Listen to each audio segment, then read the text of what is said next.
Tindakan Datuk Seri Rafizi Ramli yang nekat melepaskan jawatan sebagai Menteri Ekonomi setelah tempoh bercutinya tamat wajar dipersoal.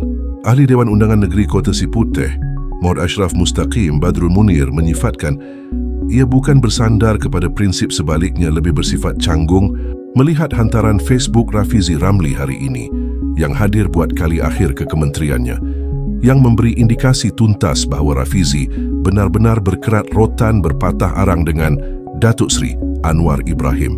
Saya terpanggil untuk memberikan teguran terbuka dan serius terhadap tindakan Rafizi yang bersungguh-sungguh mahu meletakkan jawatan sebagai Menteri Ekonomi selepas kekalahan dalam pemilihan parti baru-baru ini.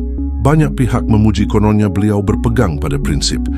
Namun pada saya, ini satu bentuk pelarian dari tanggungjawab yang masih belum selesai terhadap rakyat dan negara, katanya dalam satu kenyataan. Muhammad Ashraf turut mempersoalkan apakah Rafizi meletak jawatan kerana kalah atau hakikatnya kerana sudah tidak lagi relevan dalam kabinet. Jika benar beliau sedang menunaikan amanah negara, mengapa perlu berhenti semata-mata kerana jawatan dalam parti? Ini ternyata bukan prinsip, ini adalah pelepasan tanggungjawab, katanya lagi. Mohd Ashraf Mustaqim turut menyenaraikan beberapa perkara yang dianggap masih tidak selesai. Antaranya pangkalan data utama, PADU, Rancangan Malaysia ke-13, RMK-13 dan projek-projek yang dijanjikan sebelum ini kepada rakyat. Rafizi bina pelan besar reformasi ekonomi dan PADU disebut sebagai game changer untuk sistem subsidi bersasar dengan gaji progresif dipromosi sebagai anjakan struktur ekonomi. RMK-13 pula dikatakan bakal membawa perubahan jangka panjang negara, tetapi pada hari beliau umum letak jawatan, ketiga-tiga perkara ini masih belum selesai. PADU belum diguna pakai untuk pelaksanaan subsidi. RMK-13 masih belum dibentang secara rasmi.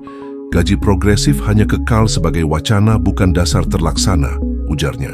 Jelasnya lagi, siapa yang akan menjawab kepada rakyat jika perkara ini semua gagal dilaksanakan? Rafizi tidak pernah bentangkan kepada rakyat satu laporan lengkap tentang apa yang telah dilaksanakan.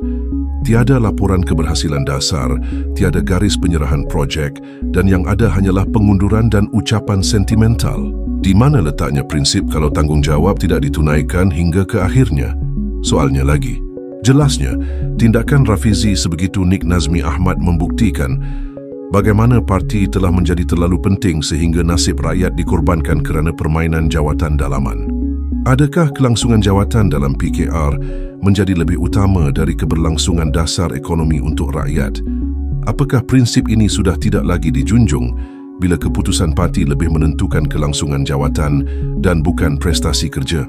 Rafizi melepaskan jawatan sebagai Menteri Ekonomi selepas gagal mempertahankan jawatan timbalan Presiden pada pemilihan PKR.